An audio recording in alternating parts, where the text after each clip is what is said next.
everybody! Welcome to our Monday night stream that has one a bit weird and wibbly. Oh right, that's because I've got the menu open. That's why. That's why there was a little silly. black thing on Chris's face. Why did you have to put large black things on my face? There's a joke in there I'm too tired to make. Guys, it's a pleasure to see y'all. We're here now. We're here tired. And we Pokémon tier. Yes, we've done a lot of D&D stuff over the last couple of weeks.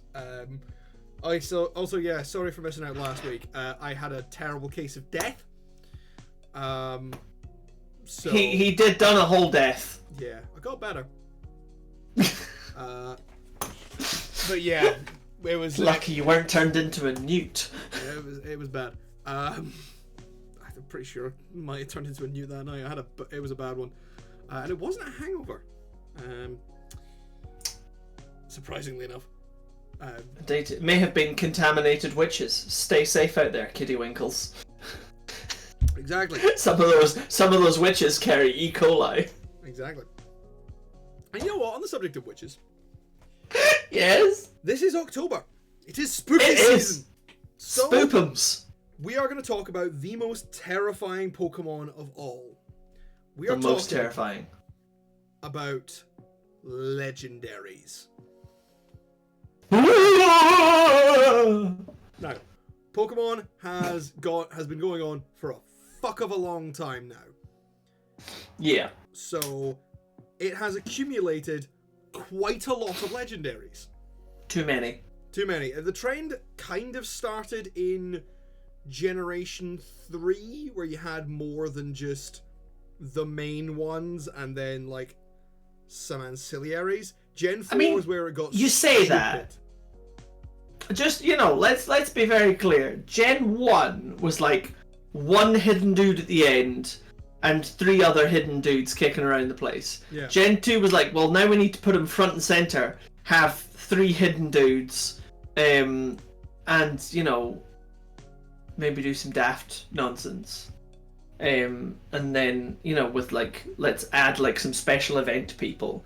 And then Gen 3 was like, well, why don't we have lots of event people? Gen 4 went, we're gonna have just event people. Fucking hunters. We're gonna have so many legendaries that you're not gonna be able to take a shit without seeing a shaman. And then Gen 5 toned it down a lot. And then Gen 6 did bad ones. toned it down so much that they axed the third part of their trio for the game that they was gonna have. Yeah, it was kind of weird. And then Zygarde's getting a really weird reputation off the back of being maligned horribly in Gen 6. And now he's a Power Ranger. It's very strange. It is very strange. Specifically, he's a Power Ranger Megazord. Which is kind of awesome. He's also a dog. Yeah. Anyway. He's whatever you want him to be. There are so many legendaries. There are in fact enough legendaries that you can cut them down into types. Firstly, you have your big difference, which is your legendary Pokemon and your mythical Pokemon, which is a semantic debate that is fucking annoying as shit. Basically, legendaries are things you can catch in the base game. Mythicals are Pokemon that you have to do weird event shit for. That's it. Does that mean that Heatran is a mythical? No, Heatran you can catch in the game. This is true. Yeah, Heatran's But Darkrai's mythical. Like, Jirachi is mythical. Yeah. But Darkrai you have to do weird shit for. Darkrai is an event Pokemon. Darkrai is a mythical, yeah. Damn! Cresselia is not. Well, that's just silly. Cresselia is not, but Darkrai is. Cresselia wasn't an event Pokemon, though, to be fair. No, it wasn't. Cresselia is in the base game. So that's the difference, is if it's an event Pokemon, it's mythical. Yeah. And if it's bitch basic, then it's just a legend. Yeah. A mere legend. It's pretty much it's a stupid semantic debate. You can be man, myth, or legend, but only 2 of those appear in the base game. But we're getting even more granular now because there are a lot of legendaries, even when you cut out all the mythicals. So we have gone specifically down the road of box legendaries. These are the simplest ones to recognize. They are when you pick up the game, these are the guys on the box. These are the dudes you buy the game for. You look at that one and you're like, do I like the edgy blue one or the edgy red one? Yes. For example, It's important. my copy of Pokemon Scarlet has this boy. This edgy red boy. This edgy Now, red this is the point where I dinosaur would, motorcycle motherfucker. This is the point where I would normally love pull him. out my copy of Violet to show you my edgy blue boy. But this was the first generation where I didn't get the blue one, and it's because I didn't buy it myself. And I love all of the wonderful people who bought me a copy of Pokemon Scarlet for my birthday. But also, you got me the wrong color, guys. Yep. Now, the interesting thing is, this little practice of putting legendaries in the box didn't start at the beginning. No. Generation 1, there are no legendaries in the box. There is Charizard, or there is Blastoise, or there is Pikachu if you suck. Or there is Venusaur later. There is Venusaur in the remakes, but... Yeah. Or if you were I was about to shit talk the remakes, but actually, no, man, I fucking love Leaf Green. Yeah, Fire Red and Leaf Green are great. Yeah, Fire Don't Red and Leaf shit Green talk them. kick ass. Yeah. So we're actually going to start off with the mascot of Pokemon Silver, Generation 2. We are going with our main boy, is Lugia. The Pokemon that should have been a water type. And It's wasn't this for asshole. raisins. It is this asshole who is the guardian of the seas, the terror of turbulent storms, that is a The psychic really flying tiny type. dude. Oh, there we go. Now you've got him up on your screen. Yeah. Took a wee minute. Yeah, the stream must be running a little bit behind. The screen always runs a little behind. But most importantly, this is the dude who is the, the emblem legendary of the best Pokemon movie, Fight Me. No. Thank you. This This is why we stream together. Pokemon the Movie 2000 is very, very good. It's so good.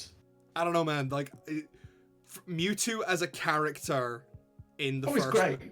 in the first movie still holds a particular part of me, if only because Pokemon beat racism.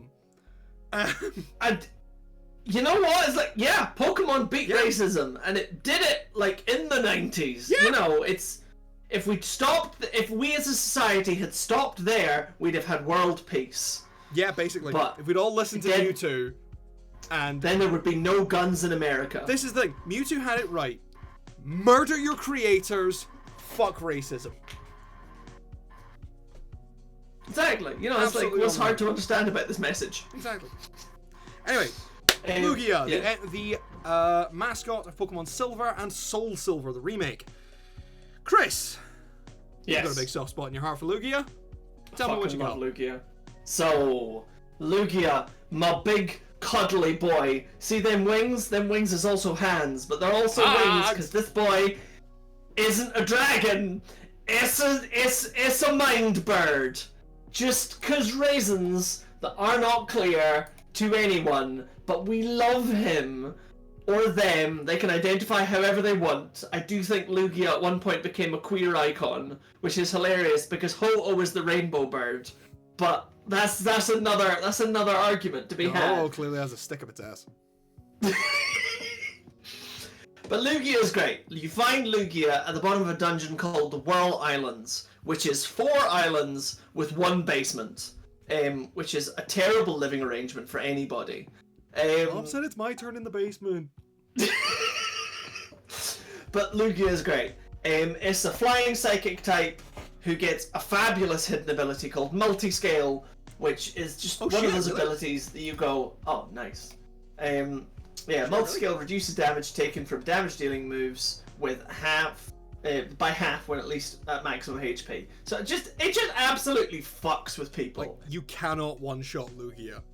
Yeah, it will just absolutely, rinse you. It's great. Plus, most importantly... So are you telling me that with Lugia, with its big hand wings and multiscale, yeah, Would Lugia make a great boxer?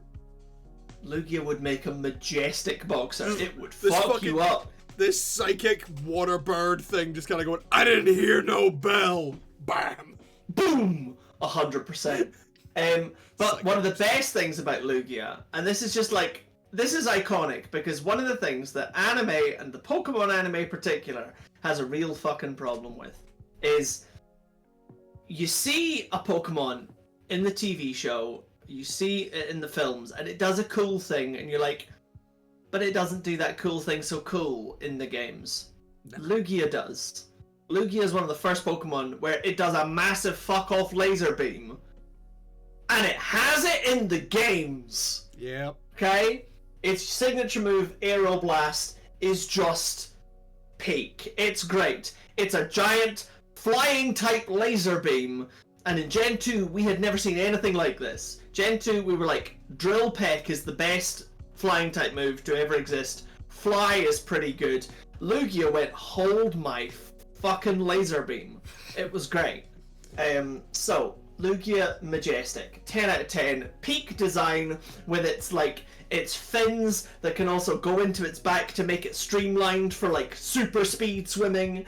It's so good. It's so good. Honestly, I don't really have an argument against that. Like, Lugia is like, it has this perfect blend in its design of that Pokemon thing of actual creature but like plus weird thing, but also it has just this elegance, and it like this is a design of a legendary Pokemon that just reeks of divinity. Like they said we're going to make a god, and then they did. Yeah, they like, made Lugia something that is was like up there. It is it. Absolutely. It gives you all the flavor of like giant flying creature, but also sea dragon. So it's great. I love it. Also in terms of, so you know, we've established we love the aesthetic. The ability is great. The moves are great. The typing is flying psychic, and there's only one other flying psychic at the point where this comes out, and that's Xatu. At the point where it comes out, yes. Yeah, the point where it comes out, it was Xatu and this, and you're like, Xatu was only there to foresee the coming of Lugia. And there has only ever been one other, to my knowledge, and that's Sigilyph.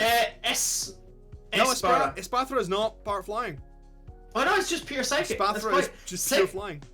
Yeah, Sigilyph, to be fair, Sigilyph absolutely like ruled the meta for a little while. Yeah. Like it was out there doing weird shit. Yeah. And also, so psychic flying is like a good combo. It's a good combo. Also, I like Xatu. Xatu's fun. I like Xatu. It's silly, but it's fun. It's got really good lore and myths, and if you want to know why Xatu is cool, play the first round of Mystery Dungeon games. Yeah. It's what the best thing about Xatu, in my opinion, is the Donald Trump meme of him staring into the solar eclipse. Xatu is like that because I see the future. It's great. I can see the future. Peak Pokemon design. So I think we're starting off strong here. I think Lugia goes up to S. Like I am very happy to throw Lugia at S because it's one of my all-time favorites. So I'm biased. Like genuinely, I can't think of a thing wrong with Lugia, and we haven't even gone into Pokemon XD. I mean, I think, yeah, Pokemon XD was great. I think I'm just gonna, because I'm aware of me and like my own biases, and I'm, you know, looking through the list of who we've got to go through. Like, I'm gonna say that we put it in A because I don't know who's gonna go in C. I do. I don't. I know who's gonna go in F, but I don't know who's gonna go in C. So for the sake of balance, so I don't just like stack the S tier with like these legendaries are all great, no question. I feel like we should maybe just so we don't fuck our rating systems. Exactly. So we don't absolutely shaft ourselves out the gate. Okay, so that was Lugia. That was Lugia, the trio master of the legendary birds. Now let's turn to our great immortal Pokemon, who was actually the first legendary ever seen in the anime. It Absolutely. is Ho-Oh. Indeed. Now, normally we would take this in turns because I always got the blue game and Jay always got the red game. But in this game, gold and silver, we don't have colours. Neither of us played gold. Colours. No, I only played gold later, as an adult, and I realised I preferred it because you get Spinarak instead of Ledibut, and Ledibut sucks ass. Yeah. See, I got Heart Gold when we did the Gen 4 remakes. Yeah. But because you and I started on Gen 3, Yeah. our Gen 1 and 2 picks are a bit weirder because you played Silver and I played Crystal. Yes. Like, I still have my copy of Pokemon Crystal. I still have my copy of Pokemon Silver. But it's yeah. I love all of the Gen 2 starters. We've established this already. So let's talk about Ho-Oh. Because I don't have as many nice things to say about Ho-Oh. I have some good things to say about Ho-Oh. I have a couple of good things. I don't have as many. I mean, I think my first thing, if we start with design, I feel like one of the things that you can say about Ho-Oh is it nails Burb. I think it goes too hard on Burb. Really? See, here's the thing. I described Lugia as they nailed divinity as a feeling. Ho-Oh, you can see they were going for it, and I think they got a bit too much turkey. See, I disagree because I think they got. I see more Bird of Paradise. It's quite like this makes me think of a Thunderbird. But like, all right, well, the mythological Thunderbirds. Yeah, let me copy an image over to you. All right, let me send you an image that you can throw up into the chat, and you can tell me if this changes your mind. I'm like, maybe not that one. That is a little bit turkey like. This one. All right, like this kind of thing, like, and also like that kind of sprite work from the OG, from Gold and Silver. That is okay. That's a tiny image. That is a tiny image. It's because it's just the sprite. What I'm really looking for actually, and the thing that I think I've just zoomed it in 500%. It's fine. That's fair. That's fair. I'm just like it's some good, it's some solid sprite work, and it gives that like.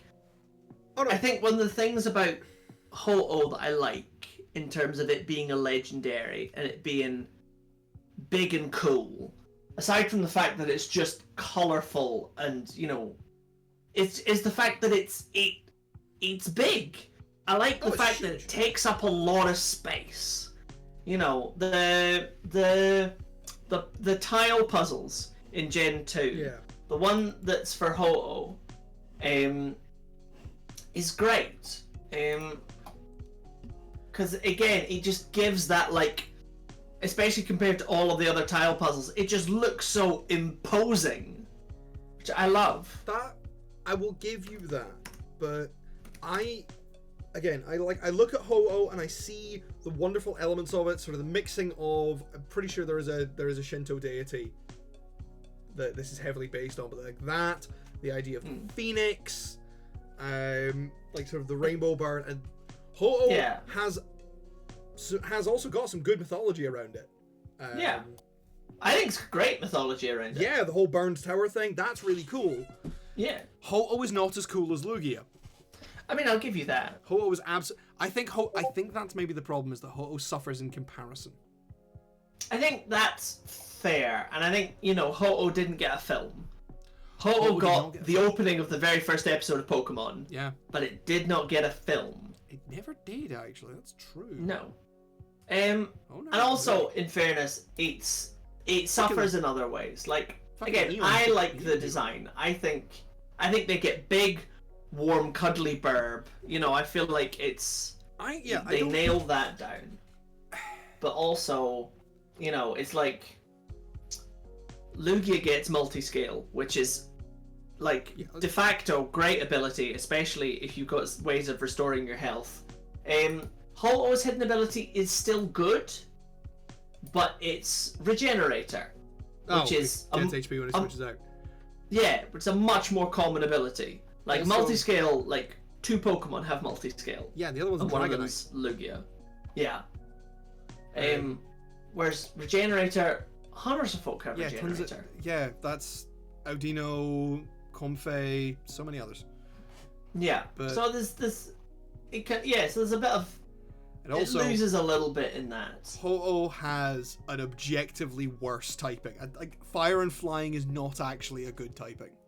It's not terrible. It's only got 3 weaknesses, but the ×4 weakness to rock is not great. Yes, it's just the fact that I'm sitting here and being like, this great legend of myth, this undying bird resurrecting from the ashes, can be killed by a Graveler.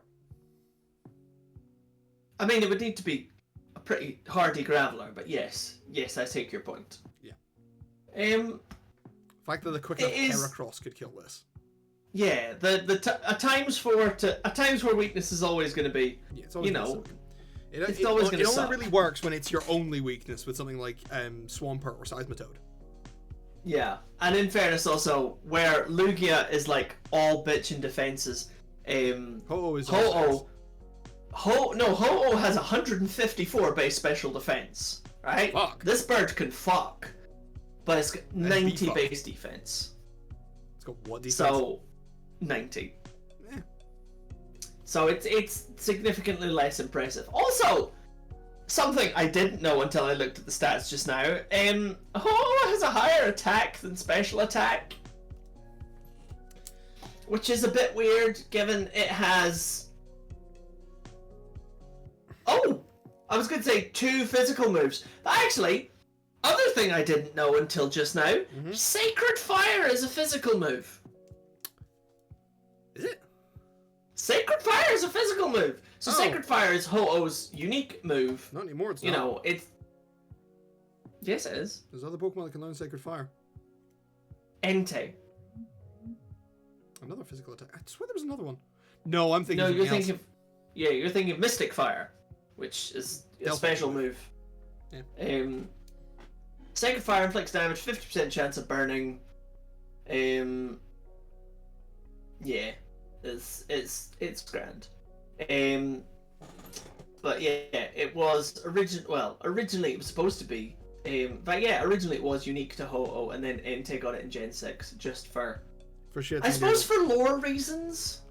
I suppose because Ho-Oh did Entei is resurrect the 3 dogs. I like the headcanon that it was the Pokemon that died in the Burn Tower were a Flareon, a Vaporeon, and a Jolteon. I do like that I quite like headcanon. that one. It's super nice, and it makes a lot of sense with the EV dance studio in the village. Yeah. I I quite Yeah. like that one. like that one too. However, Um, I still can't put Ho-Oh as high as Lugia. no, I think, that's fair. I feel like, it loses some of the majesty from having a really common as muck hidden ability. Yeah. I feel like the statting and its move selection being weird, like, is a bit, if your super great move is a physical move, have the physical attack, do that, but also give it more stuff because it's only 2 physical moves are Sacred Fire and Sky Attack. I also think Ho-Oh might have suffered in the 3D models. The 3D models of it are not as great. I Really definitely not. think that its 3D model waddles a bit. Like a lot of the 3D models, Pokemon, a lot of Pokemon suffered being brought to 3D. It deflates a little. I mean, not hugely, but yes, I see your point. It is, however, still sparkly and pretty. I want to put Ho-Oh in C tier. I definitely don't think it deserves C tier. I think it's at least B tier. It's definitely not A, so let's go with B. Let's put Yeah. Let's put Ho-Oh just under Lugia. I have to say, I wasn't expecting you to shit on Ho-Oh so hard. I've never been a great fan of Ho-Oh, to be honest. Fair. I just think it looks like a big warm, cuddly god bird. I'm like, it feels like a little bit like the bird version of Valoo the dragon from Wind Waker. A little bit, yeah, but All right. all I did was yank that guy's butt. And it's a pretty great dungeon. It's a All right. Oh, Wind Waker's so good. It's so good. All right. Kitty Next on, Winkles. next on our list, it is a sort of a little departure from the traditional Mascot legendaries, who are usually either unique or part of a duo across the two games. We have one that's part of a trio. The other two don't get a look in. It is. They really don't, because they ain't special. Yeah. Friends and furries, we have Suicune! Yeah, baby. It's a dog-eat-dog world, buddy. It is, in fact, a legendary cat, dog, bird, beast. They are officially titled the Legendary Beasts. They are the Legendary Beasts. Yeah. And the argument over whether they are cats or dogs has been keeping the Pokemon fandom going now for 20 years. See, here's the thing. As we have just established from our kind of little headcanon we just mentioned there, they're neither. They're foxes. Because the Eevee is a fox. Because the Eevee is a fox. And the Eeveelutions are foxes. There you go. Kitsune my ass, bitches. Also, if you want to do the cat-dog debate, clearly they're not all the same. Like, Raikou is a fucking cat. Entei is not. Entei can be a cat. Entei is so much more dog-coded. I mean, I personally think that they're both pretty dog-coded. I feel like Raikou gives very solid, like, you know, I could have been a greyhound energy. Nah, man, you look at that face. You look at that face. That is a cat. Also, alright. Raikou's the only one that didn't get a movie. True. So he's getting double shafted because Suicune got both a game and a movie because it plays. Well, it's kind of playing second fiddle to Celebi in the fourth Pokemon movie. But it is also the one that comes in and saves the day. So, in fairness, though, in Entei's film, his role was going to be taken by a T-Rex. Yeah, but then they had casting difficulties. Yeah, and that's also a true story. The T-Rex signed on to. Wait, what?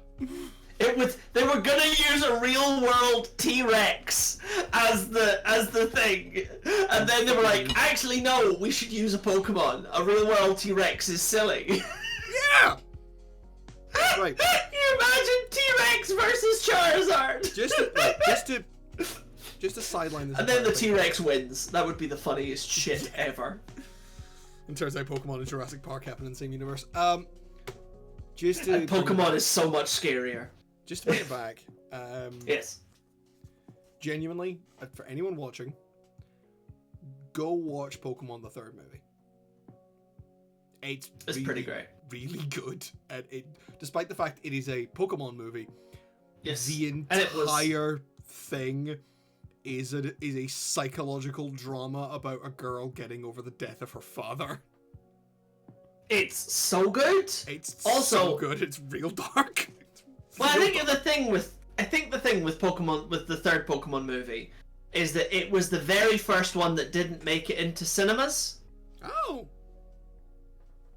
So I think that, you know, so they still kind of they still had a lot to, you know, throw at it. I think, you know, they were still expecting to, you know, make it into cinemas, and then it didn't happen for them. So, but they still threw like a lot at it. Yeah.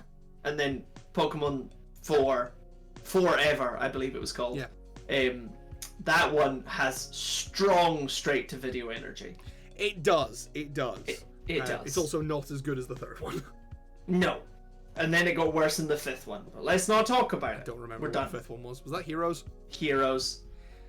I gave up after that. Heroes is alright if you ignore the fact that potentially Ash is trying to fuck Latias.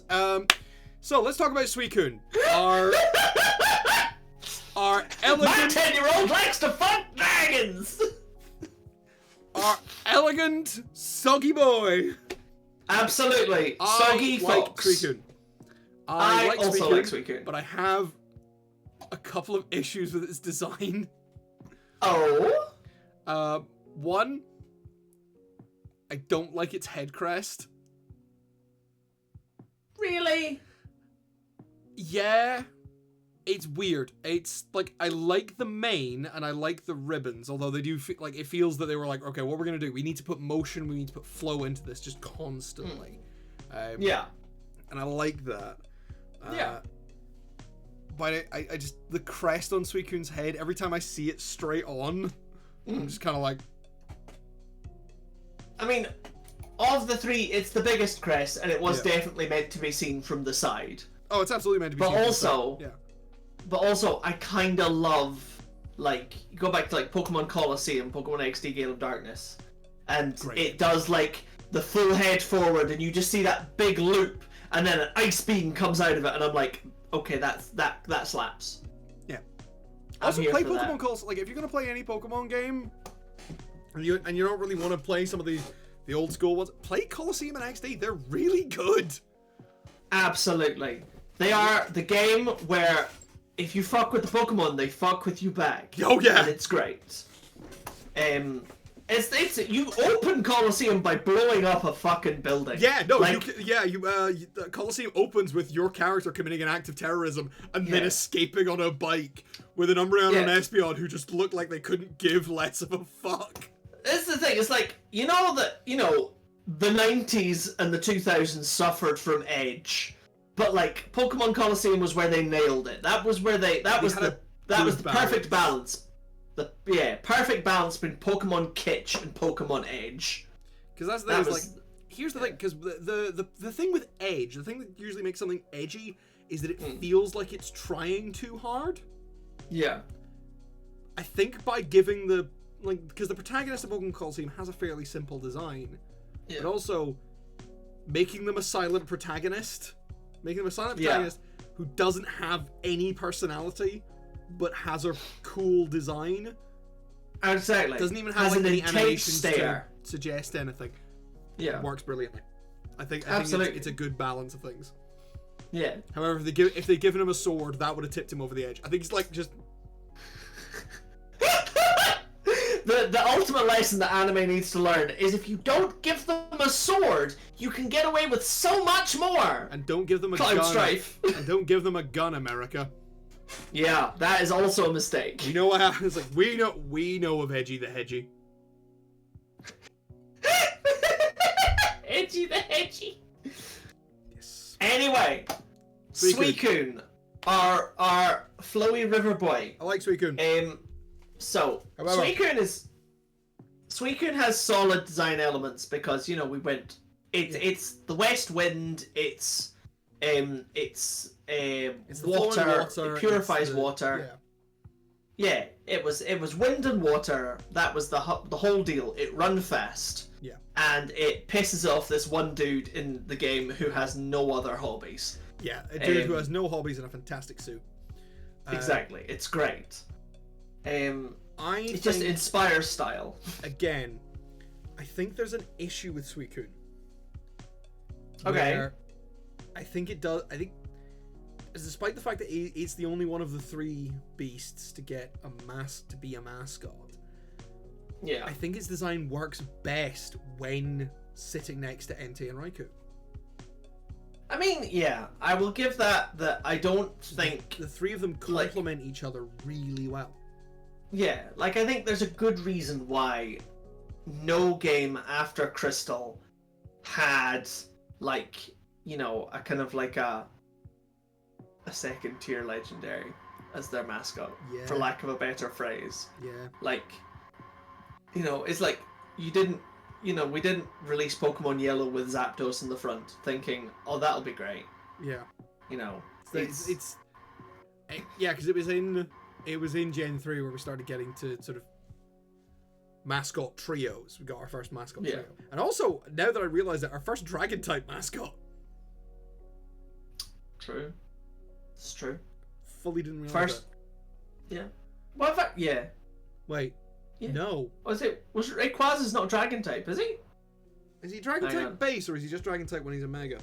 I have a feeling he might be a flying type. To Goldex!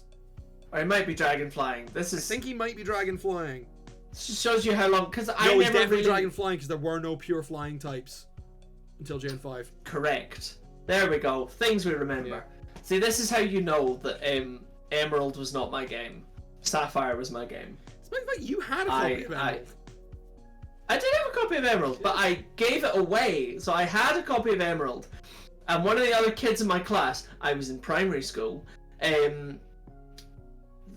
he lost their copy, and I gave them my copy.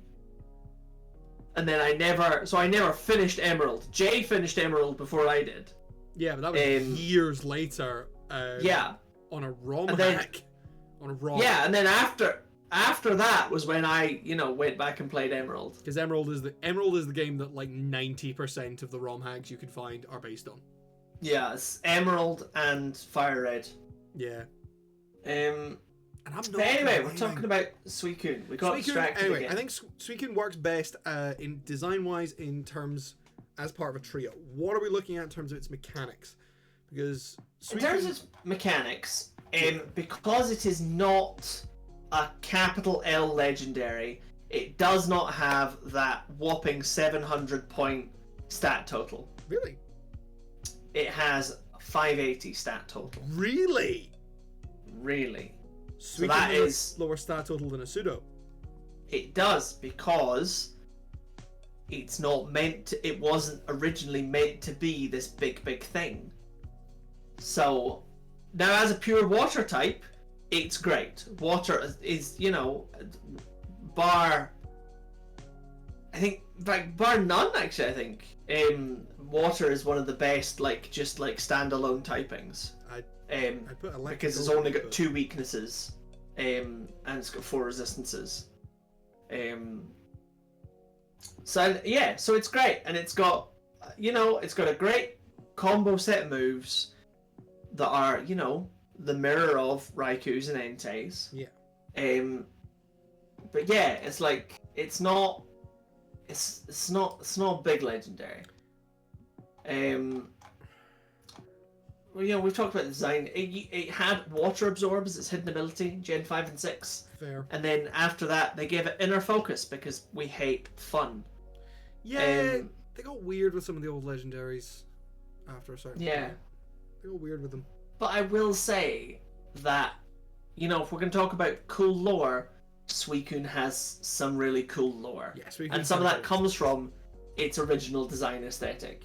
Said to be the I said West Wind, it's the North Wind. I think West Wind because the West Wind is the character that it was modelled on. The West Wind is Zephyr, who was often sort of the fast and the tricksy one. But I think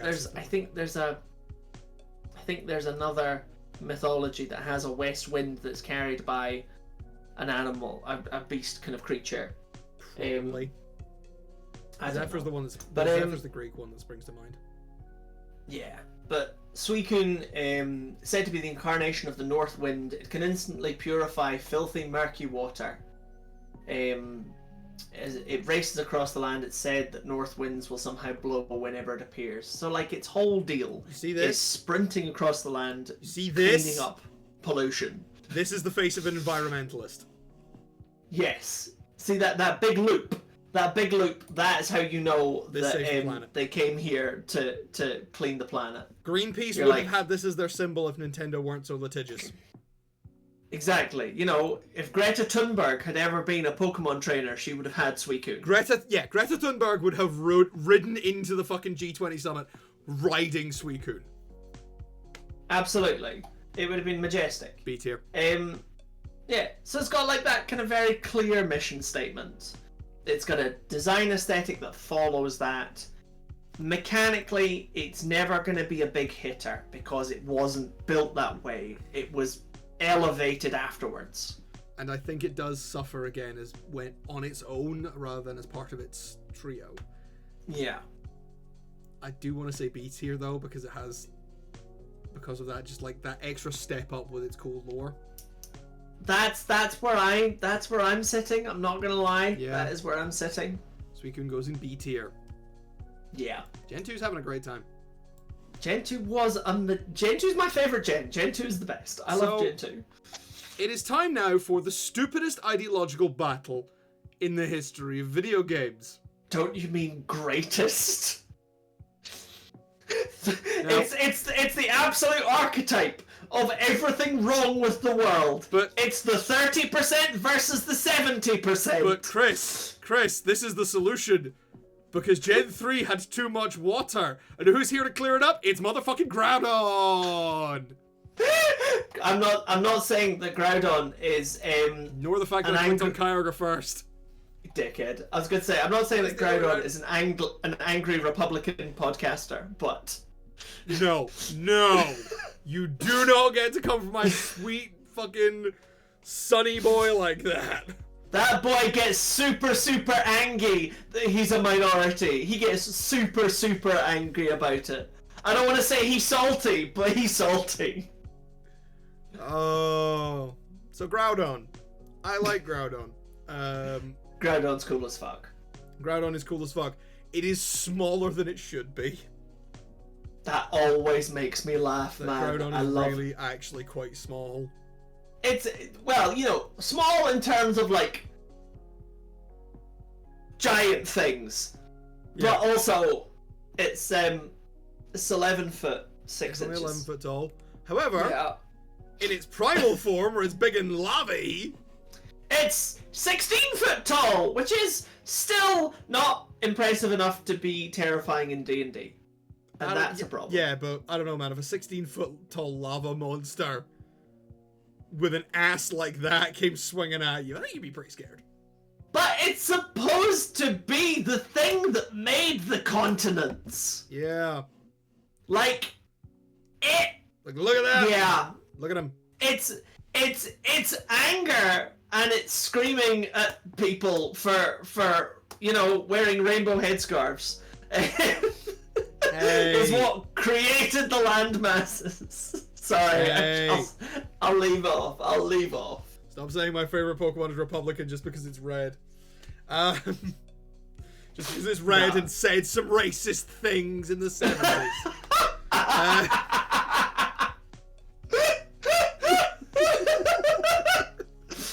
It's fine. Kyogre's people are just pirates. Yeah. Just straight up pirates. It's just like, we are bad dudes. Kyogre's We would steal a car. Kyogre sang the Titan sub. And the That Titanic. makes him a hero.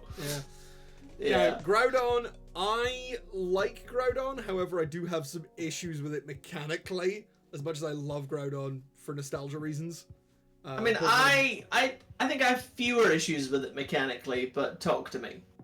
Pokemon Ruby was my first game, so I have a great love for Groudon. It's amazing. However, just it does annoy me a little bit that Groudon versus Kyogre before the primal form thing, Kyogre wins every single time. Well, because it doesn't stack as much. Like, Groudon has one answer to Kyogre, and that is Solar Beam. Yes, which is a good answer. It is a good answer. It is a very good answer. But it's got a very bad type matchup against the thing that it's supposed to have like an endless war against. But I like that thematically because there is more sea than land. There is more sea. So you're saying that Groudon is constantly losing? Yes! That's why Gen 3 has too much water. Yes, that's why. That's exactly. Hoenn has too much water because Groudon is a candy ass bitch. I do love Groudon, and it has a very. To be fair, I also love Groudon. Groudon is the first Pokemon that genuinely began the idea of weather teams and weathers as a concept in battle. Gen 3 was when weather conditions started, but Groudon was the only Pokemon with drought. Yep. Legitimized fire teams before rain teams became broke as fuck. Yeah, because the electric types got in the rain teams. Yeah, it's when you've got rain teams and the electric types in, that was it, game over. The problem with the sun teams let the grass types in, and then that didn't have the same oomph. Yeah, they got burnt. Yeah, because it meant you was couldn't a shame. use things like overheat because you'd kill or lava plume because you'd kill your own team. Yeah, it wasn't the best thought out plan. Yeah. However, aesthetically speaking, I think Groudon is a 10 out of 10. I agree. I think look at this hulking monstrosity. Look at the cooled magma running under its skin, under its vein, that glow whenever it decides it's pissed off. Like, that intimidating sort of head crest, the big fucking claw tail that kind of rises up. Groudon is a threat. Yeah. Like, any video game, any film series, anything that has, like, a giant monster that burrows under the ground and comes up and fucks things up, basically takes out Groudon as an archetype, like a lot of them, you know, in terms of the grooves in the head, the kind of tectonic plating, the big claws, that big tail. claws, yeah. Yeah, like, I'm just like, it's just great. It distills it all down and it nails it, I think. Whereas Lugia and Ho-Oh are creatures of legend or myth, things to potentially be idolized or worshipped. Groudon is a kaiju. Yeah, Groudon is a natural disaster. Yeah. And I think that's one of the big differences. This is the in terms of theming for this game. Groudon and Kyogre were kind of the first. Yeah, kind of really the first legend. Well, not really the first legendaries that were meant to. First legendaries that were given plot significance that were meant to be antagonists. Yeah, because this is the thing. Is like Gen 1, obviously Mewtwo doesn't have plot significance, but like does get a film, does get a lot of backstory and lore. Yeah. Gen 2, Lugia and Ho-Oh are both seen as, you know, like magical, you know, beautiful kind of figments of of worship. They both had fancy towers that they lived on and were cool and shit. A moth? Yeah, sorry, there's a moth under my desk. Well, I'm so sorry. We don't have any moth legendaries. But yeah, Gen 3, we started to have plot really centralizing around the legendaries, and that plot was that these legendaries are beloved of the bad guys. And they're here to fuck up the world. Yeah, and I mean, admittedly, these are the two teams that consistently, across like most arguments, when people are like, which team would you join? They're both morons. They are both morons. But you would join those teams. You would join Aqua and Magma. You wouldn't join... I said Magma. I'm so sorry. Magma. Magma. I like... That makes it sound more like a Pokemon. Yeah, but like nobody's joining Team Galactic. Nobody's joining Team Rocket. Team Galactic has People Dental. join Team Aqua and Team Magma. Team Galactic has Dental. They do have Dental, actually. I'll give you that. They do have Dental. Yeah. They're a finely tuned organizational machine. Yeah. But like when, like in Gen 7, when they do the whole Rainbow Rocket thing, like... Yeah. Archie and Maxie are basically on your side, because they're kind of bros, and they kind of love each other. Well, and also hate each other. The whole concept behind the Rainbow Rocket team is they're all from the universes where they won. And Archie and Maxie both went, oh, fuck! Yeah, like, they're the only bad guys that realize their mistakes. Yeah. Like, even... Which is funny, considering how one of the people in that game is Cyrus, who, if I remember correctly, the lore from that is... He's the only one left in that universe. Yeah. He did it. He blew up reality. Yeah, he extinguished all of existence. Oh yeah, we will get to that. And you know what Cyrus said? Cyrus went, peace at last. To be fair, we can all kind of dig that. Yeah. I'm not saying I support Cyrus, but I do say that I vibe. I'm not saying I'm on Cyrus's side, but I am saying I would blow up the world for a quiet day. Yeah, exactly. Yeah. So, genocide a couple of corporations, be fine. Yeah. So, Groudon and Kyogre and Rayquaza kind of begin this trend of, in terms of design, color matching. In terms of legendaries as elemental forces. Like, you kind of get a little bit of that with the birds. This is where they kind of come down to, no, these are forces made manifest. Yeah. Well, I suppose because after this, the legendaries just got bigger in concept. Yeah. I mean, for God's sake, we're going to get to Reshiram and Zekrom later. Those are ideals. Yeah, like we went land, sea, and sky, time, space, God, and hell, the very concept of bravery and I think it's righteousness. I think it's truth and idealism. It's truth and idealism, yeah, isn't it? Yeah. Which is insane. Like, Pokemon as a series has no chill, okay? You always have to remember this. The game with Pikachu, the cute mouse, has no chill, and anyone who says that Goku can beat a Pokemon is wrong, because they'll just make a Pokemon that'll beat Goku. Yeah. It's like, Pokemon has no chill. This is a game that started at fantasy cockfighting and just went places, man. Yeah. No, nothing was off the table. Like, Pokemon it's gone handles crazy. a surprising amount. When they get into some of the more like story-focused ones, even in the main series, you get some shit, man. Like, M's whole thing. Yeah, like, handled to varying degrees of quality, let's be clear. That's true. Okay? Like, Black and White and Black and White 2, peak Pokemon writing. That is accepted across the fandom. Yes. Sword and Shield Can go fuck themselves. was a bad time. It was a very bad time. It was. The billionaire doesn't even die at the end. Yeah. Nor is he really, like, questioned, honestly. Yeah, he's not really, and he's also, like, kind of not actually a problem from. Yeah, nor is he even really held to account. Every story needs a good antagonist, even if it's just a force. Anyway, Groudon. We need to rank Groudon. Groudon. We love Groudon. We love Groudon. We love Groudon dearly. Groudon is amazing and really cool. However, I mean, I don't want to put Groudon. I really don't want to put Groudon in the same tier as Ho-Oh. I'm happy to put him on A. I'm happy. I'm thinking Groudon is A tier. Yeah, I give Groudon A tier. You know, sleep in the magma, occasionally come up, fuck shit up, go home. Yeah. It's got great stat totals. I have a Groudon T-shirt. Yeah, you that do. I should have worn today. Fuck. It's alright. I'm not gonna take my shirt off the camera. Good. It's got, it goes hard on its stats. It's like, this is a thing with a big punchy energy. So what's it gonna do? It's gonna do big punch. Like, I'm here to cause you problems.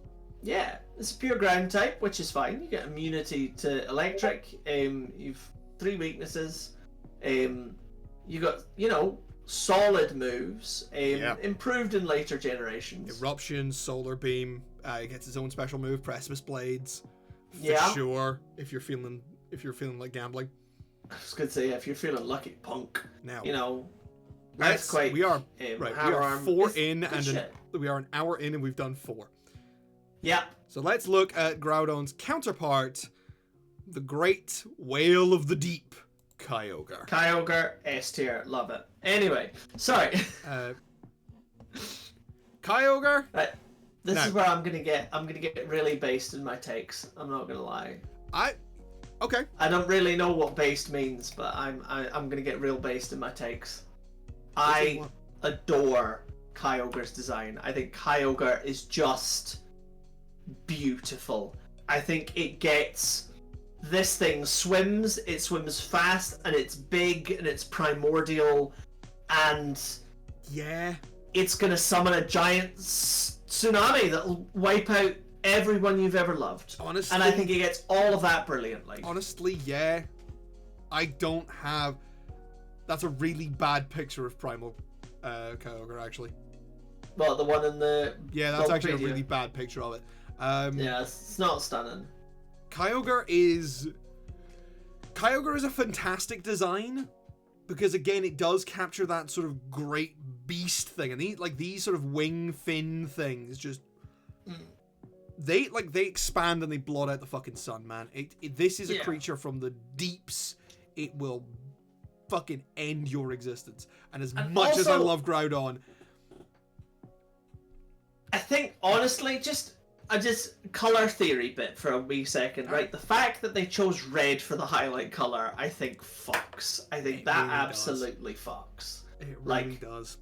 Groudon is like, and it's fine. Earthy colors, big red with, kind of darker highlights, and white, and big white spiky and claws.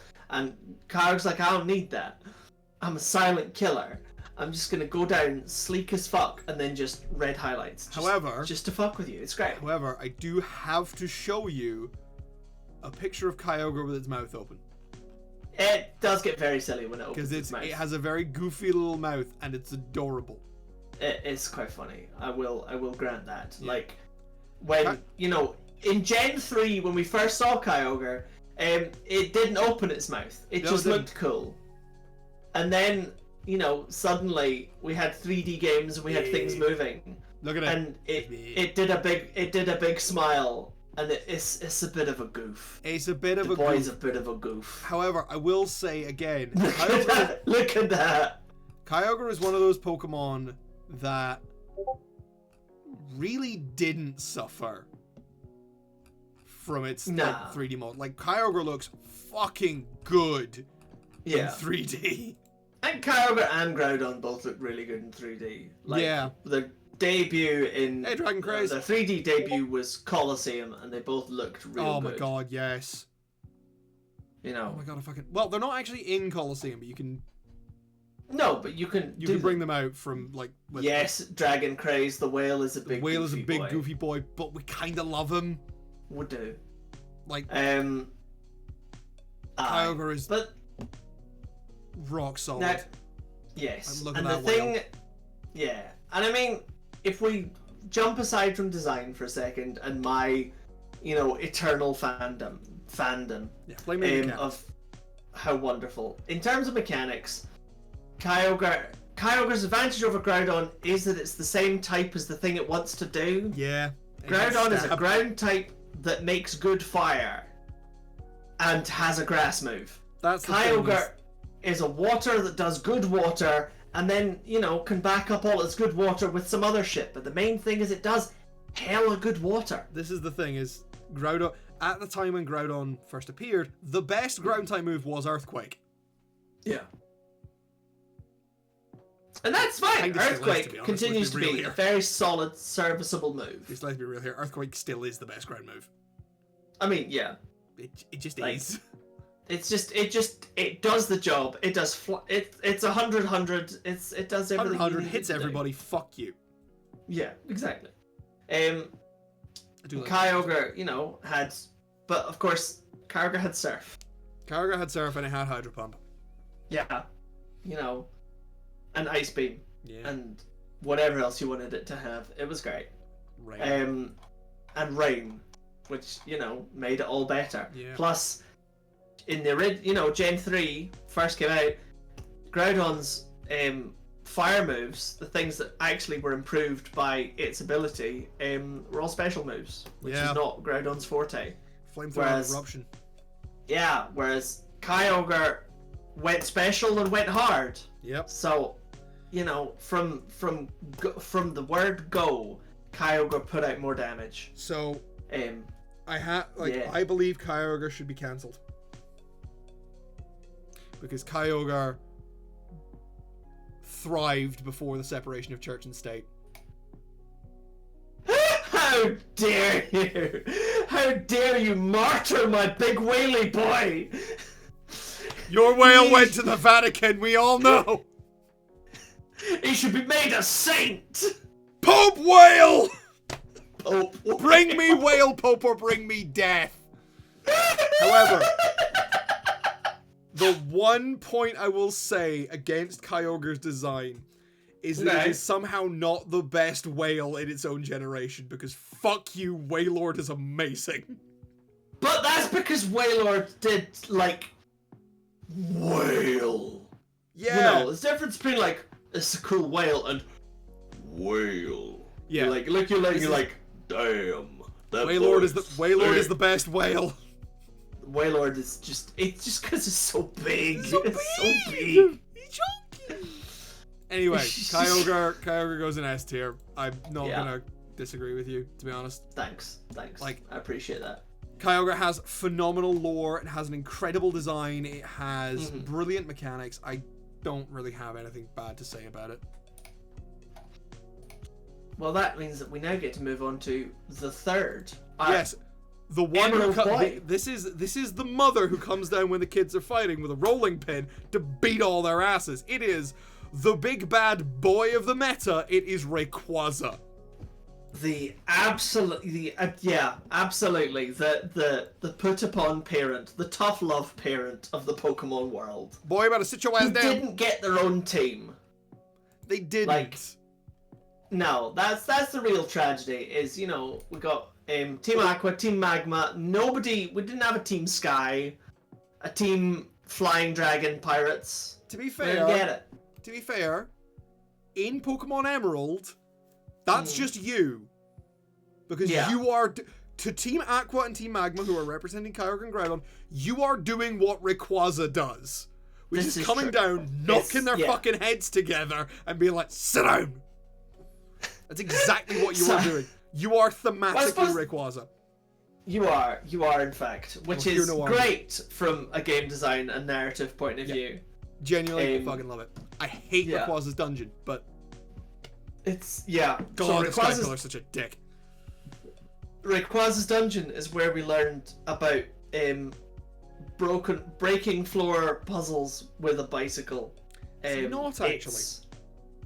No, it was the second place that it occurs in the game. Yeah, the other one. But The other one is it's the completely optional. worst.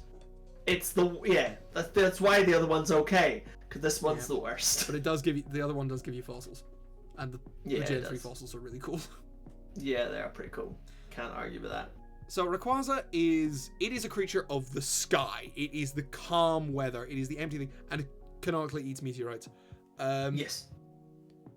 For funsies. Like this thing is dragon plus fucking jump jet. And this is what happens if a Chinese dragon hits the back of a jump jet at Mach 7.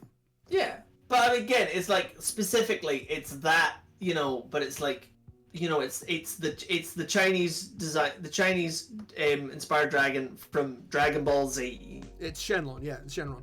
Yeah, it's Shenron. It's Shenron with jet engines in its midsections. However, I will also say, Rayquaza was a boss in a Super Smash Bros. Game. Oh yeah. Yeah, there was a Rayquaza fight in Super Smash Bros. Brawl, because Smash Bros. Brawl, for some reason, had a bitchin' ass really good story mode. That's such a good story mode. It was like a side-scrolling platformer. You kicked so much ass. It was really cool. But that's why there were story modes in later Smash Bros. Games, because, you know, Brawl nailed it. Yeah, but they kind of weren't, though. Smash Bros. Ultimate doesn't really have a story mode. It does! You can tell me Smash Bros. Ultimate. It has, but its story mode is just the same battles. It doesn't have its own mechanics. It Brawl was really does. I must be misremembering that. So, wait, are you thinking of the one for the Switch or the one for the Wii? The one for the Switch. Brawl was the one for the Wii. Yeah, and then there was one in between them that also did the 3DS. Oh. So Ultimate on the Switch, and I know this because I've nearly finished it. I'm up to the final boss fight. Yeah, because it's the one that basically so Armageddon happens, and the only one Armageddon happens like 3 times. Fuck's sake. It's so much. Whereas anyway, Rayquaza. Whereas Groudon and Kyogre got primals. I like the way they did that with the items, by the way, because the red orb and the blue orb were like already story items, and they did something cool with that. Rayquaza just eats its gem, and honestly I'm a little annoyed that Rayquaza, like, this is a mega form, this is a mega Pokemon. Rayquaza bypasses the mega thing. Yeah. And that honestly kind of annoys me. I have lots of issues with Omega Ruby and Alpha Sapphire. But yeah, I thought doing something different for Rayquaza was kind of cool to make it special, I guess, rather than just doing 3 primals. But also, it's a bit silly. Look like at the start. Yeah, and also Mega Rayquaza is also kind of silly. Yeah. However, Shiny Rayquaza looks great. Shiny Rayquaza is look at that motherfucker. Is black. It's cool. It's black and gold and red. It's a good look. Yeah. It's like one of the like archetypal, you know, the fandom love this shinies. Yeah. Also, you know, again to Groudon's measly 11-foot tall, Rayquaza is a far more respectable 23 foot in length. Although I still think it could easily have been longer. Yeah, like, maybe not on a Game Boy Advance memory size. Yeah, like I don't know, man. They did some crazy shit. But they did. Like Rayquaza is kind of the second most overplayed legendary. Oh god, yeah. The most being Mewtwo. Yeah. But it lacks the kind of the personality and the backstory that Mewtwo has. Yeah. But again, that's one of the things that a lot of third game legendaries suffer from. And it's not all of them, it's a lot of them. By which I mean, Chris, in the 2 games that had third games, this one suffered from it. There are only 3 third game legendaries. Yeah, well, Suicune and Suicune and Rayquaza both kind of suffer from the fact that they're there in the first 2 games, and they're just kind of like fun to find, and then they given plot in the third one. Yeah. And that plot was like cool, but not so cool. And then the next games they fixed it by making it cooler. Because this is the thing, is maybe I'm biased. Maybe I'm very biased. I'm kind of biased against Rayquaza. I don't feel great about it. I mean, I think it's a solid design. Its design is cool. However, I think it lacks that force of nature thing that Kyogre and Groudon have. I mean, I agree, but honestly, I think the problem is it needs to be bigger. It does need to be bigger, and also I think it needs to be less goofy. Rayquaza is kind of goofy. It's got the little arms. Look at the arms, look at the fucking dead eyes. Yeah, I mean, the eyes I don't mind, but the snaggletooth and the little arms are a bit silly, I will grant you. Yeah.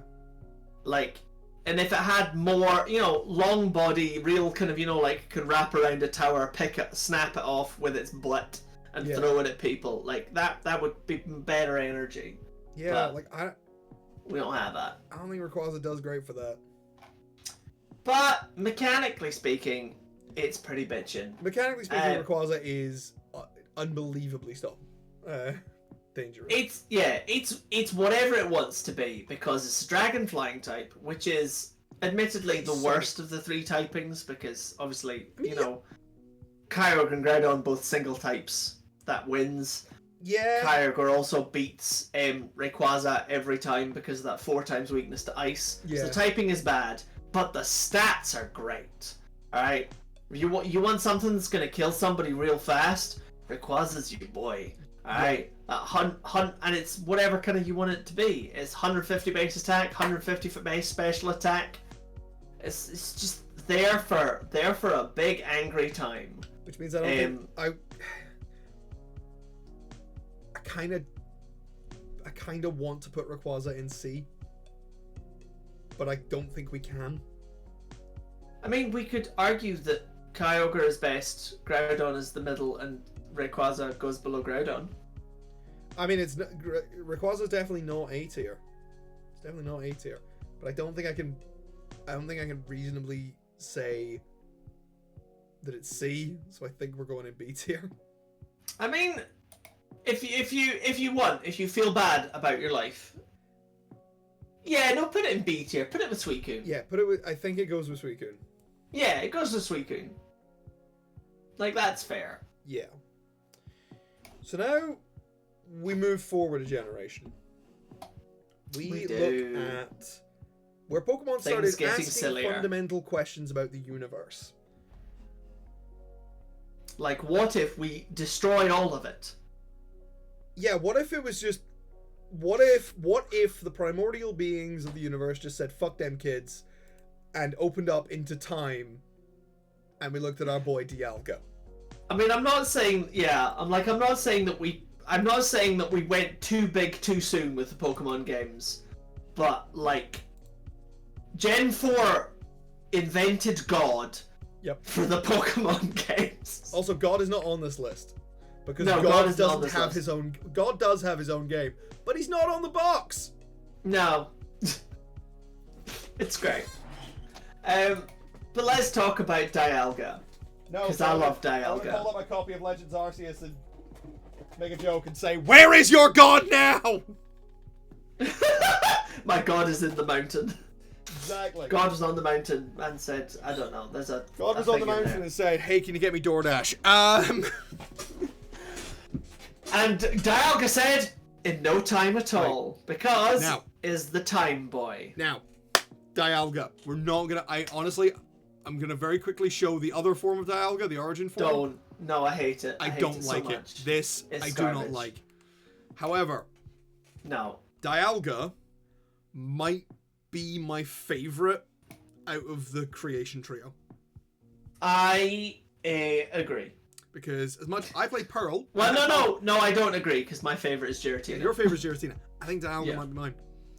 Because Dialga, again, it got a little bit extra because in some of the best Pokemon games, the Mystery Dungeon series, specifically the second round of them, for Explorers of Time, Darkness and Sky, Dialga is the main antagonist, kind of. Yep. And they did a really, really, really fucking good job of making Dialga absolutely terrifying in those games. They really did. Like, they did a Mechanically, genuinely fantastic design-wise, narrative-wise, they did Yeah. a brilliant job. Like, this thing, like, that's a force of nature.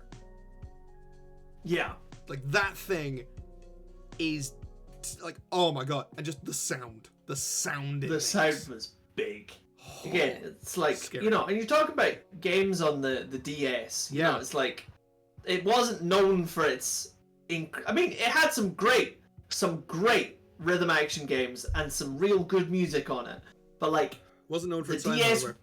yeah, the DS wasn't famous for its sound hardware, but they nailed it in And the also- Mystery Dungeon games. And also, it's kind of before Pokemon music got, like, really good. I disagree. Gen 3 is when Pokemon music got really good. Gen 3 had, like, some good tracks, but I think... Cause, I mean, it's the one thing... Remember when we did our entire rant stream about Sword and Shield? It was the one thing I held Yeah. up in those games was that the music fucking slapped. And I didn't listen to the music. Yeah, the music in some of the later games, clearly they just got some composers together and went, go ham. That's fair. They got a bunch of composers, trapped them in a room with the London Philharmonic for 6 weeks and went, do. Have fun. But yeah, Dialga. Yeah, it nails. I think the thing that Dialga nails is beast. Yeah. Like, it's a big It's a old monster. scary beast. It is an absolute in that same- monster. Yeah. In the Is kind this of way the- that like a dinosaur is a monster. Yeah. It's, again, it's the second wave in what I was talking about with Groudon, where this is the second time you kind of get a Pokemon as an antagonist, because the quest is not so much to catch Dialga, it's to stop Cyrus unleashing Dialga. Yeah. It's like, no, we gotta make sure yeah. this motherfucker stays asleep. Yeah, exactly. Like, Which in this fairness, thing, it's the same as Ruby and Sapphire. It's just in Ruby and Sapphire you fail and then you need to catch them. yeah, it's just Ruby and Sapphire, you're shit at it. Yeah, I was gonna say, in this one you're halfway competent, which is delightful. Although this is also the game in which they literally blow up a lake. Yeah, quite literally. They just set off a bomb in a lake. Yeah. Like, the game is like fun, cozy Pokemon chill, the bad guys are a bit silly, and then they blow up a fucking lake and you have to walk through it with the flopping bodies of the dying Magikarp around you. Genuinely. And it's just like, what? You're sitting in a library having a lore dump, and then a literal act of massive terrorism happens. Yeah, And also- an explosion that rocks the entire continent. Yeah, and also, you get to watch your rival. Like, I feel I don't actually know what his base name is. I don't know. The rival in Gen 4, I think, is kind of the point where I think he's sort of the best of the goofy rivals. Well, that's because he was the first goofy rival, and it was before they took him too far. Yeah, because the thing is, in Black and White, you don't really have like a rival, except for N. In Black and White 2, you do have a rival who is edgy. Yeah. That's Hugh. I think he does well. Stupid. Yeah. Yeah, no, because in Black and White you get Sharon and Bianca, and that Yeah. I think, comes into a nice balance. That was the Naruto trio. Yeah. Black and White went for like you're Naruto, and then there's Sasuke and there's Sakura, and much like as happens in Naruto, in the end you all kind of suck. Yeah. And the real hero of Black and White is N. Yeah. So I think in this metaphor is Nagato? I think in this metaphor, N was from a completely different anime that you three chuckle fucks wandered into. N is Edward Elric. Like N is an Fullmetal Alchemist FMA. Brotherhood over the big three. Fight me. Yeah, is an FMA. You're in Naruto. FMA meets Naruto, and Naruto looks real fucking stupid. I read the end of Naruto. I suffered the end of Bleach. I'm never gonna begin One Piece. I know what I'm talking about. Yeah. I have seen things! Things that cannot be. I have seen things! Things that disappointed me so much! And that's why we're not touching Boruto I don't want with to an talk about incest-covered stick. I was gonna talk about I was gonna reference the manga ending of Bleach, and I don't want to talk about it. No, don't. Say hi to Quarleth instead. Oh, hello, Quarlet. Do you have a face? Does he have a face? Does he have a face? Anyway, Dialga.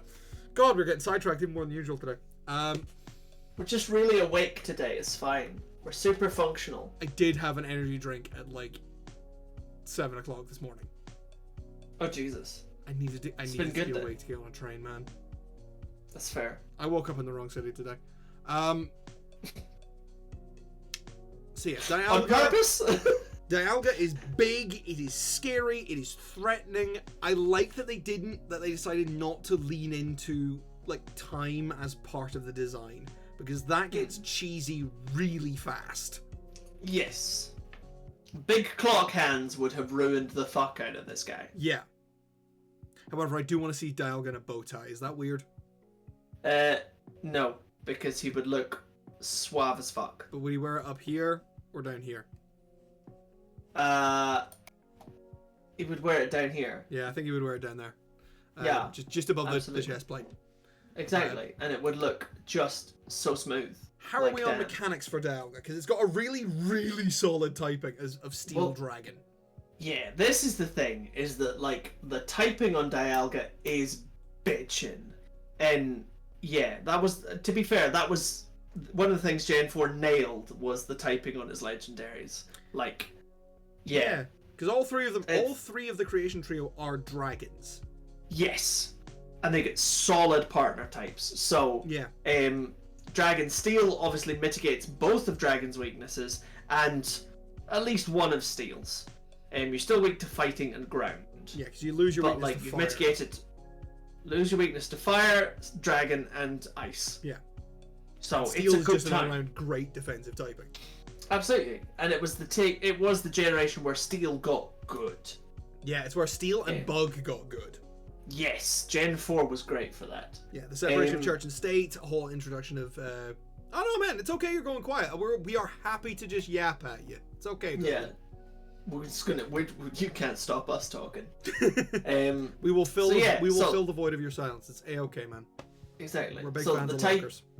Absolutely. So the typing is bitchin'. Yeah, the typing is bitchin', and its special move is bitchin', because Roar of Time's fucking scary. Fucking 140 power with a recharge. You like, it really hadn't seen something quite like that before, aside from Hyper Beam. Again, Mystery Dungeon, it just wrecks shop. Oh god, it does. but also, as you know, as the generations grow, to keep Dialga relevant, it got a hidden ability, and its hidden ability is telepathy. Oh, fuck off! Fuck off! Is Dialga's hidden ability telepathy? It's telepathy. Oh, fuck off.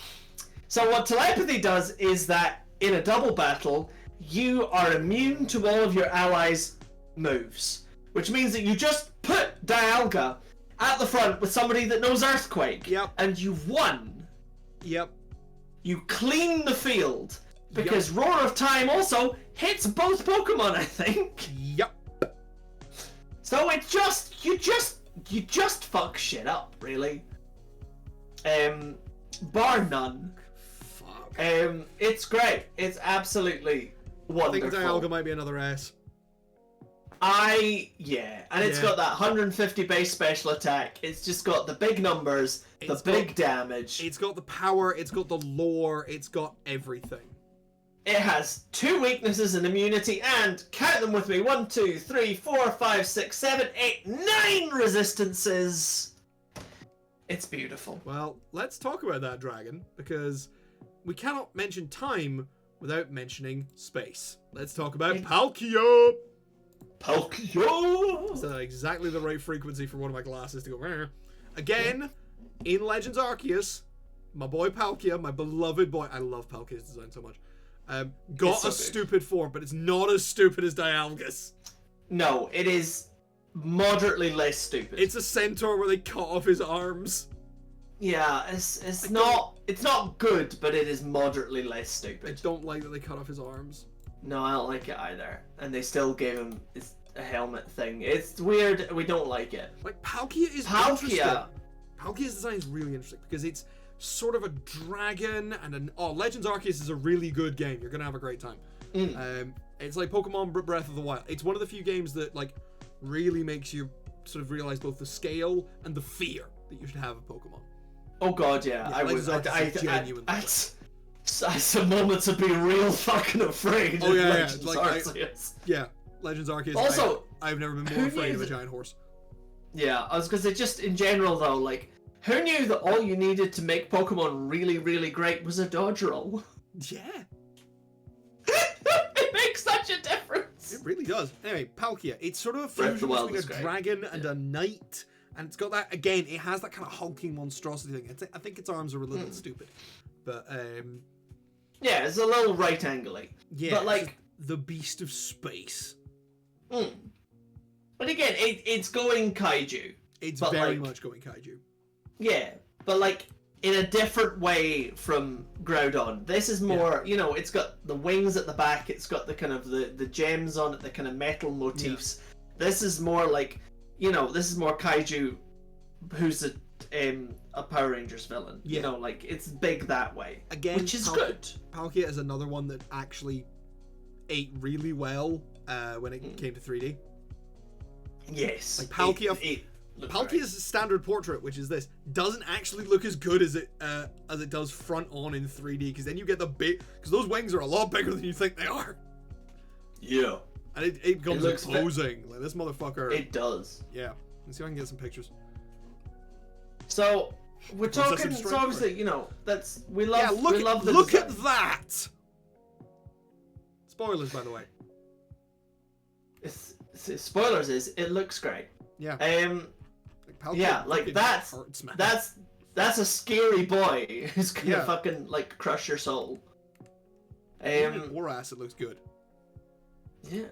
Now, Palkia and Dialga, in terms of mechanics, went in 2 specific directions. Dialga, like, sits there, does a big thing, You are right. recharges, and then does it again.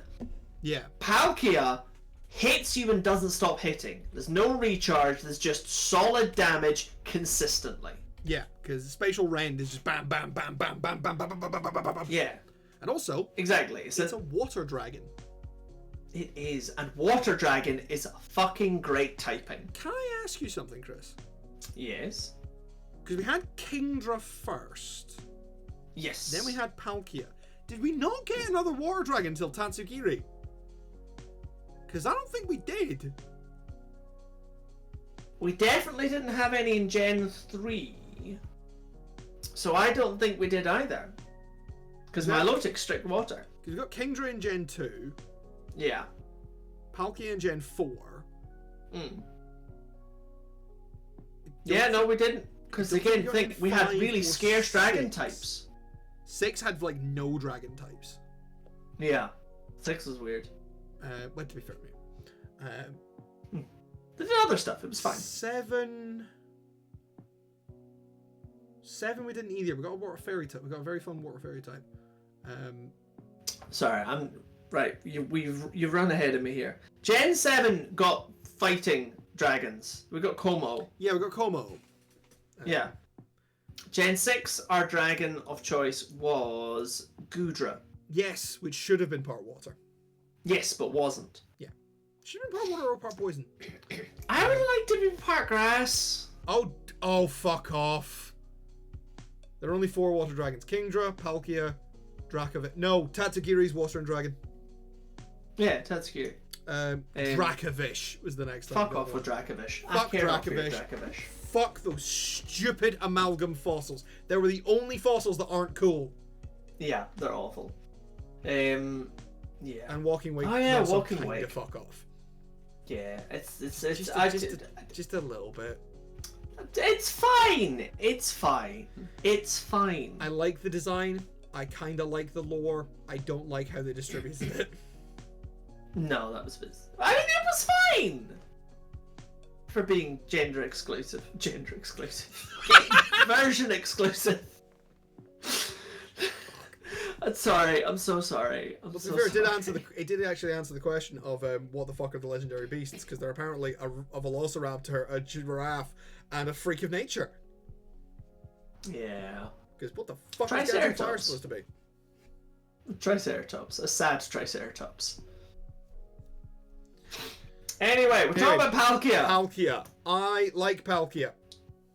I also like Palkia. Mechanically, the important things to know about Palkia, again, hidden ability telepathy. Because we're like, well, let's not give anybody an unfair disadvantage. Other important things to note are that Water Dragon is a fucking great typing, by the way. Okay? Before Fairy type came into play, it left you with only one weakness, and that was Dragon. Yep. Which you yourself are also super effective against. Because your Water mitigated your Ice weakness, and your Dragon mitigated Water's weaknesses of Electric and Grass. Lightning and Grass. So it's great. It does only have 3 resistances, so it doesn't get that same, like, tank. Yeah. That Dialga has. Yeah. That Dialga does. But you can't really beat Steel for that. Yeah. But you've also got 150 base special attack, so you're still absolutely thumping bitches. And again, it's instead of Roar of Time, 140 power, but you have to recharge, you get Spatial Rend, which I thought was 90 power, but apparently actually it was 100 power. And you just hit it and hit it and hit it and hit it. And it just killed everybody that you didn't like. Just ripping holes in the bench. Mechanically is very solid. Yes. Palkia is very solid. However, what do you reckon? I don't know. I think it's maybe because Palkia didn't get quite as an expansion in the lore that I don't have the same love for it. Love and awe for it. Like, I like Palkia. I really like Palkia. Yeah. But I don't know. It's like genuinely, my head is debating between A and S. I am gonna say A then. Yeah, that's fair. I'm gonna say A because I you know what it is? You know what it is, right? It's the same thing that I love about Kyogre and I love about Dialga. And I also kind of like about Groudon, but I don't think it nails it quite as much. Contrasting highlight colors make a real difference. Really? And Palkia does soft pink to hard pink. Yeah. And I don't think that is as solid a choice as blue and silver. It's less striking. Yeah, I think that's my one gripe with Palkia. Sorry, Palkia, you're A tier. Yeah. but like high A. Yeah, high A tier. Anyway, now we get the only legendary Pokemon, I think, that canonically has been both to America and can play the fiddle. Because in the Pokemon world, when the devil goes down to Georgia, the devil is called Giratina. I wasn't expecting that to be the thing. Neither was I! I love Giratina. This is I love Giratina. it so I'm much. specifically showing you Giratina's origin form because Giratina's origin form is fantastic. I mean, I think you should. Alright. Oh, I'm gonna. We'll get to it in a second. Because I want to talk about how I first encountered Giratina. Yeah. The Gen 4 did a really great thing where literally it didn't tell you shit. I was walking along a route trying to get, like, because there's one trainer on one route that's the only person who has, like, a grass form Wormadam, and it was the only thing I was missing off my decks because I'd accidentally walked past them and not fought them. Yeah. And there was a path that I just didn't recognize, and I went, ooh, let's have a look at that. Found this spring, found this cave, went through this cave with some pretty high level shit in it, and then found that fucking thing. And it's scary at the back of it. Like, I'm gonna double check. Maybe Tatsugiri is pure dragon, and just being. I actually have a feeling Tatsugiri is pure dragon, which is also in and of itself stupid. No, Tatsugiri's dragon water. Is it? Yeah. There you go. I don't know why. Maybe it just didn't get up to jet. Maybe it's just because I don't want to talk about Tatsugiri after it got banned from the meta. Alright. But yeah, I just, like, this thing was just looming out of the fucking darkness. I went, what the shit? And then I played Pokemon Platinum. Yeah. Oh, it's so good. And I mean, and this is the thing, so I just bitched about Rayquaza and Suicune just kind of hanging about and being found with not a lot of fanfare in the first set of games, and then getting its fanfare in the second set of games. Now, Giratina has the same problem. Yes. There are two reasons why I think Giratina makes it work, and the others don't. The first, and the most obvious, is, Jay, if you can show the other form.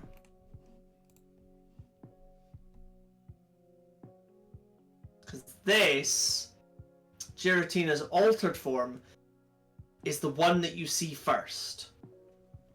Yeah. Right? This is how you first encounter Giratina, alright?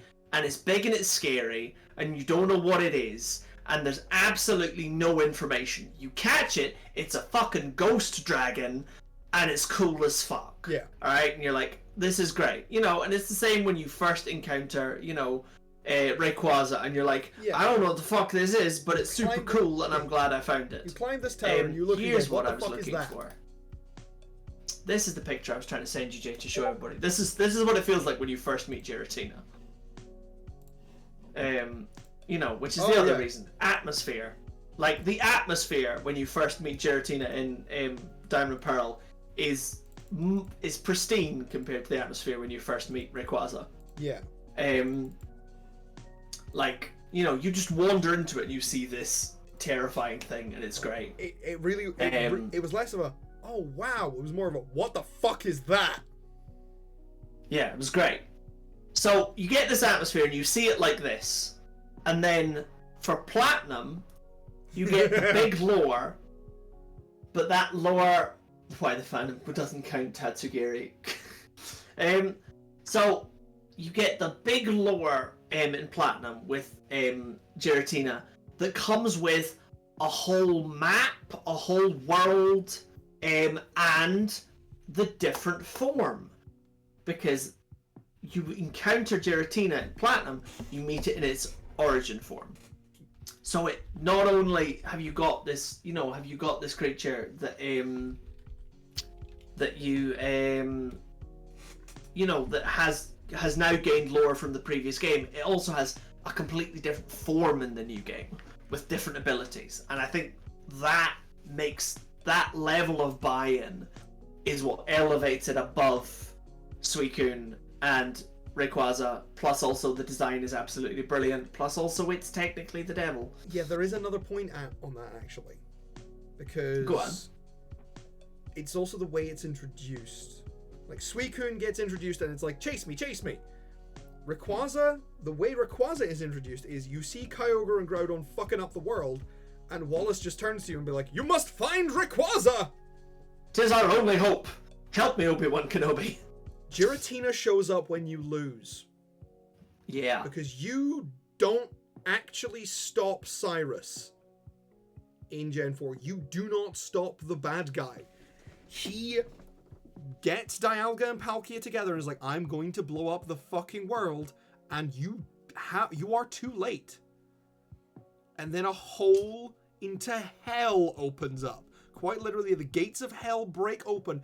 This motherfucker rears up and consumes the villain. Like, Giratina, unlike those other two, he's not a solution. He is a monster. Yeah. Giratina, again, it is that monstrous thing. Feeling like a force of nature. Yeah. Giratina is terrifying. And it nails that. Yeah. And again, contrasting color schemes, alright? Red, black, gold, and grey is an absolutely winning combination.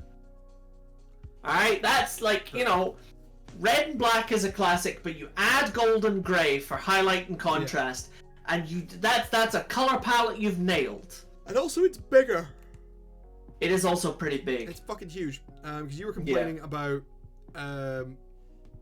Rayquaza being like only 16 feet long or something. Yeah, Rayquaza feels like it needs to be bigger. Giratina doesn't feel like it needs to be bigger. Giratina's 22 feet long in its origin form. Yeah. And like, feels pretty good. And the atmosphere of the Distortion world. And I think one key thing about the Distortion world, as opposed to something like Sky Pillar, the Distortion world doesn't have any wild encounters. That's true. There are no other Pokemon. It's the only place in the entire game you go that is completely dead. That's not inside a building. No, because even then, there's like, if you're inside a building, there's like, there's either people there, or it's one of the abandoned buildings and there's Pokemon there. Yeah. No, that's fair, that's fair. The Distortion world is dead. There is nothing there, apart from just this nonsensical environment. Yeah, I was gonna say, they fuck with geometry, which the Pokemon games had, Pokemon games had never done that before. They were like, we have 3D now, let's fuck with geometry. It was atmospheric as shit.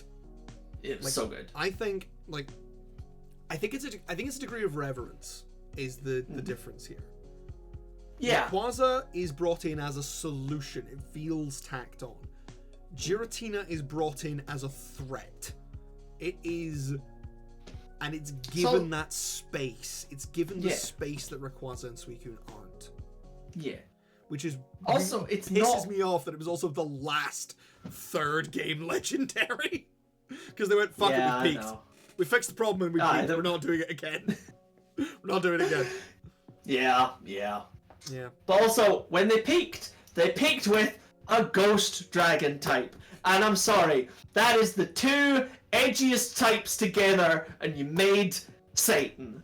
Like, that was what you needed. You know, you were like, it's great. This is the face of destruction. Ghost dragons are always cool. This is the beast. This is the beast of judgment. Yeah. And also, you know, it did Altered Form had Pressure, Origin Form had Levitate, which was always great. Yep. It gets Telepathy now as a hidden ability. Yep. Don't care. Look at this. Dante wrote an entire poem about this. Yeah. This is what lies at the bottom of hell, at the Ninth Circle. That glare. Okay, good. We make the joke of Giratina being Satan, but Giratina is actually quite a tragic figure and genuinely quite akin to Lucifer. So basically, Pokemon lore, which, remember, is batshit. Yeah, it decided to get dumber and dumber every generation. Oh yeah. So And Gen 4 was the one where they're like, well, now we're going to have an origin myth. We're going to give Pokemon an origin myth. So we made Arceus, who is a DLC character that nobody tells you about, except he's sort of in the library. Well, here's the thing. Arceus is mentioned. It's like referenced. But up until Legends, Arceus was never actually officially distributed. Yep. Oh yeah, because the event... Like, the event existed in the game's code, never actually was triggered. People went and unlocked it with Action Replay. Yep. Which, I mean, is kind of fitting. You know, like, you have to go and find God. God's going to be an effort to find. Quite literally the god in the machine. Yeah.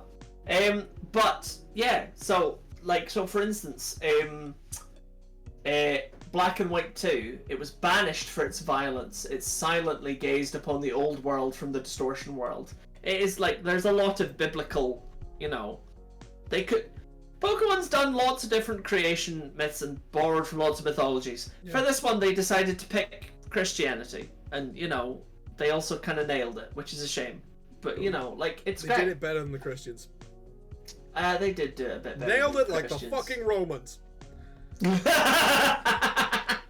That's a cross joke. It's a cross joke. Who's cross about that joke? No one can say. Who's cross about that? Pontius Pilate. But yeah.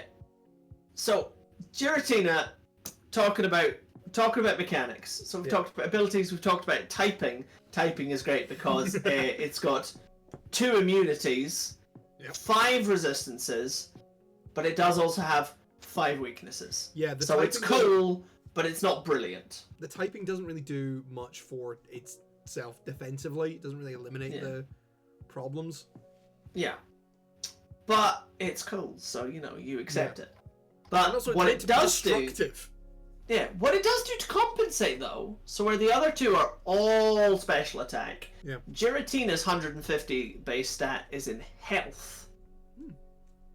So it goes, and its altered form is 150 health, 120 defense and special defense, 100 attack and special attack. And then for Origin form, it just switches the attack and defense stats. So it's always bulky and always hits, you know, kind of solid. Like it's a lot more balanced than its counterparts. There is one other thing actually that I do want to just point out that does help kind of build Giratina as this monstrosity. Is it how great Shadow Force is as a move? What? Is that how great Shadow Force is as a move? Oh no, Shadow Force is amazing. But it's actually the altered form Giratina is one of the heaviest Pokemon in the dex. Yeah. Like this is that thing. It's broken onto this world through sheer force and mass. Yeah. As a singularity, it has entered our world. Giratina is S tier. Yes. If Giratina is not S tier, then we do not have an S tier. No. Giratina is S tier, 110%. Now, and again, that is us again talking from design, narrative, and lore perspective, and not just because we fucking love it. From, you know, our childhood and playing Platinum. Yeah. Like I am speaking but it's purely. It's the full package. Yeah, I want to speak purely as a professional narrative designer here. Giratina is a masterpiece. Yeah. It just nails it. But let's talk a little bit about more obliquely storytelling focused Pokemon. Well, before you roll into that, I'm going to remind you we've only got 10 minutes left. Yeah, that's why I want to do these 2 and that's it. Okay, alright, we're going to speed run 2 in 10 minutes. Ladies and gentlemen, we are going to do Philosophy 101 speedrun style because we are going to talk double about both them together. We're talking about Zekrom and Curem, which I just did the wrong way around. Fuck it. I was going to say, the can't and can't not. Let's go.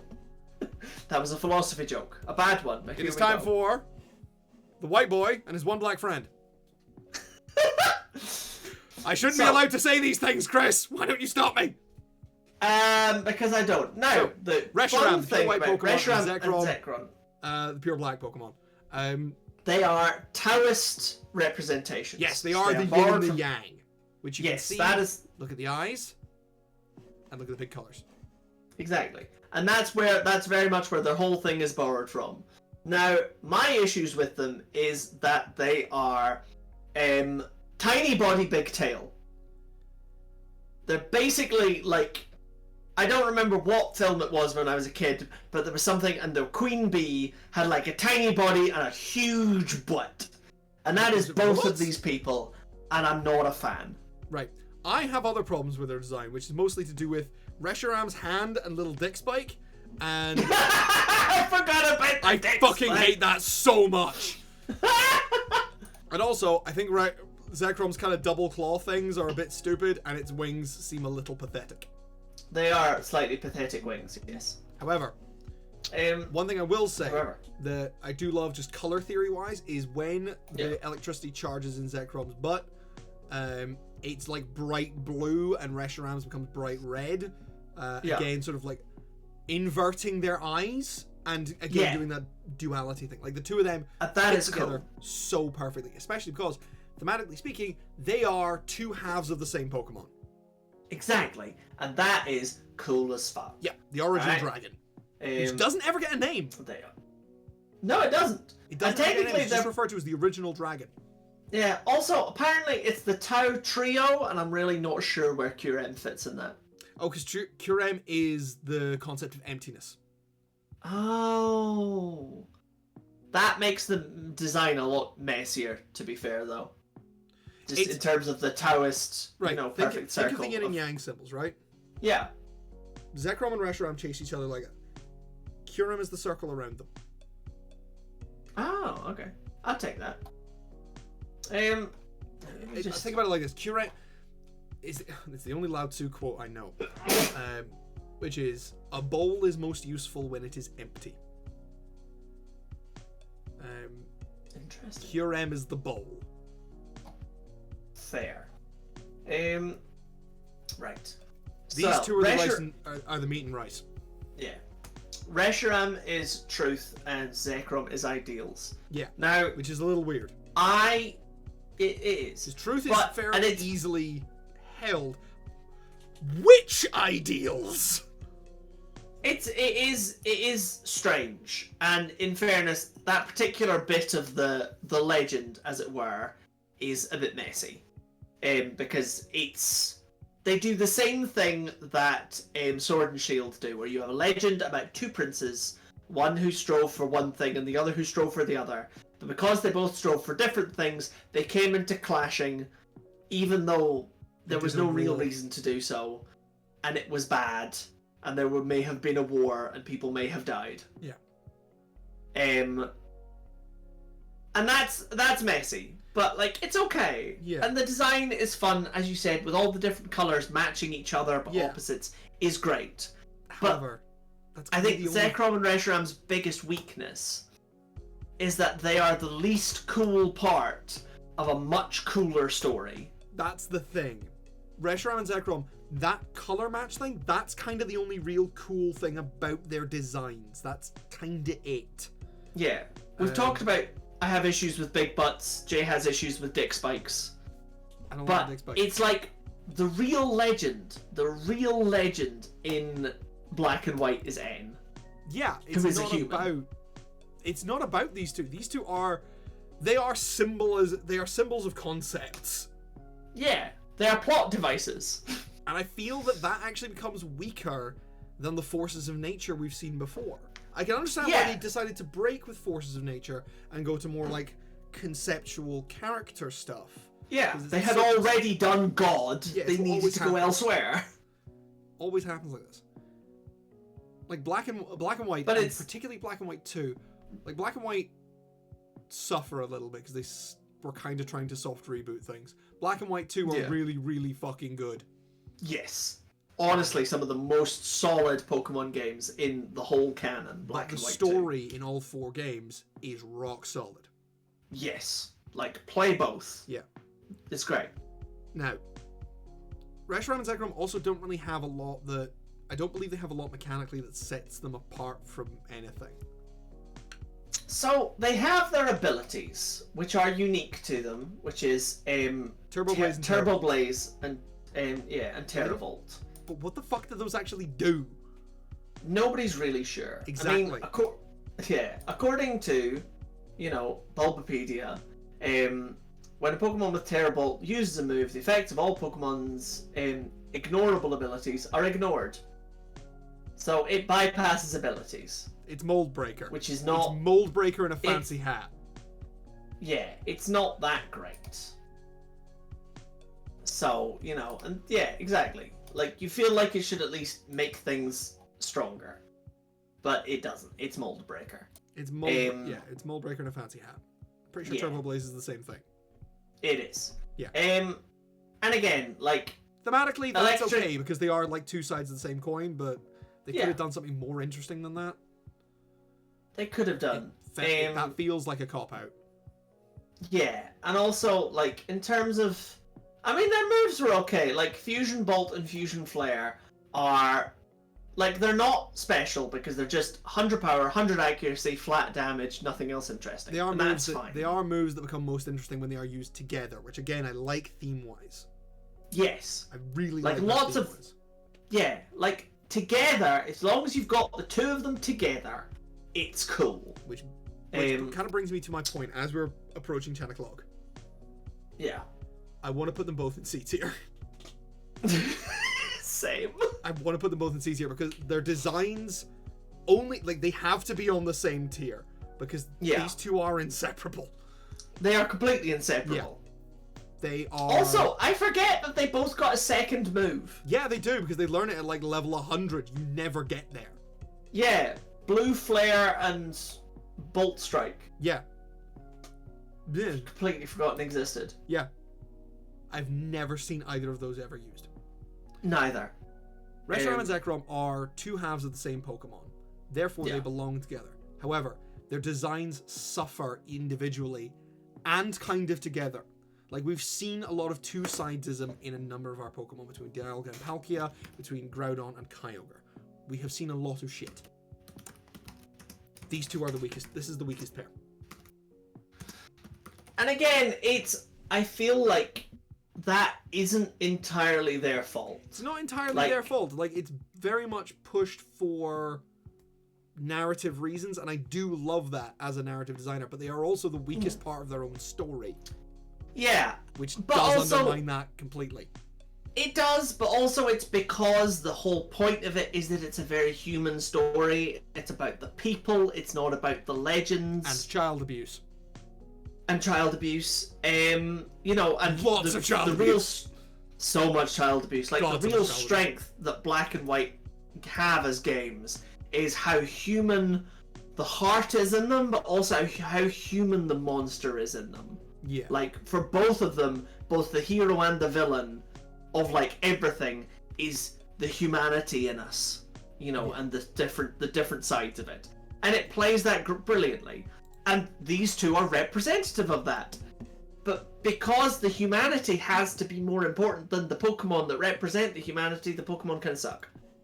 Kinda, yeah. I feel that Reshiram and Zekrom, they're gonna stay here, side by side, in C tier. They got better in Black and White too. They did get better in Black and White too, and they got, but they were each halves of QRM. It's fucking weird. It's wild. Yeah, it's a whole Play thing. the games. Play the games, and then play Infinite Fusion, because it does the concept better. That is all we have time for today. This was always going to be like a multi-part series. I just didn't realize that we were going to only get like halfway down this one. So we will be back next week to discuss the rest of the Mascot Legendaries, because boy howdy, are there some opinions on some of the later ones. Oh, fuck aye. Some opinions we agree with, some we don't. No, we will see who upsets each other the most. Let's go, team. It's gonna be great. This is gonna be a fucking disaster area. Oh, bye.